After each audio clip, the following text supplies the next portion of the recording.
Nothing এটা কি করলো? নাথিং লঞ্চ করে ফেললো তাদের নতুন স্মার্টফোন নাথিং ফোন 3।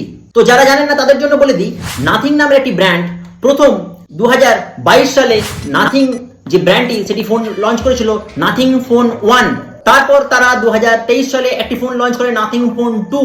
তারপর 2 বছর পর তারা নতুন ফোন লঞ্চ করলো নাথিং ফোন 3। আর তারা 2024 সালে লঞ্চ করেছিল এই নাথিং ফোন 2A এবং nothing phone 2A plus. Nothing এর যে নতুন ফোন নাথিং ফোন 3 এটিকে নাথিং নিজের ফ্ল্যাগশিপ ফোন বলছে। কিন্তু নাথিং এই ফোনটা যে ডিজাইনটা করেছে, জাস্ট আপনারা ডিজাইনটা দেখুন। ডিজাইনটা কি আপনাদের পছন্দ হয়েছে?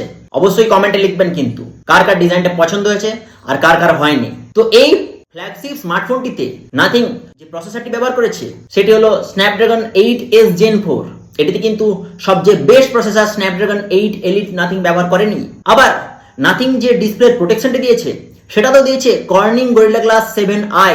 স্যামসাং বা অ্যাপেল বা যে কোনো ফ্ল্যাগশিপ ফোনে যে ডিসপ্লে প্রোটেকশন ব্যবহার করা হচ্ছে সেটা গরিলা গ্লাস ভিক্টাস 2, তাই নাথিং সেখানেও কোনো ফ্ল্যাগশিপ প্রোটেকশন ব্যবহার করেনি।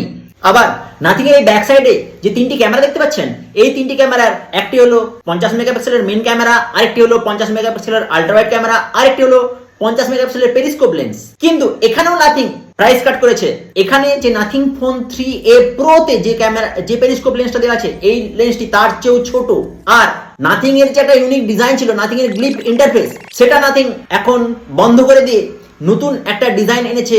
এই যে নতুন ডিসপ্লেটা দেখতে পাচ্ছেন এই ডিসপ্লেতে গ্লিপ ম্যাট্রিক্স। কিন্তু এই গ্লিপ ম্যাট্রিক্স কিছুটা সেকেন্ডারি স্ক্রিনের মতোই কাজ করবে, যেভাবে লাভা অগ্নি 3 বা শাওমির যে আরো ফোন এসেছিল সেই সব ফোনে যে ডিসপ্লে দেওয়া হয়েছিল সেই সব ডিসপ্লের মতোই কাজ করবে। তাই এটাতে কোনো কিছু এক্সট্রা কিছু নেই। অথচ নাথিং তাদের এই নাথিং ফোন 3 এর প্রাইস রেখেছে ৭৯,৯৯৯ টাকা, অর্থাৎ প্রায় ৮০,০০০ টাকা। এই ফ্ল্যাগশিপ প্রাইস রাখা সত্ত্বেও নাথিং কিন্তু এই ফোনটিতে ফ্ল্যাগশিপের কোনো কিছুই দেয়নি। তাই তো বললাম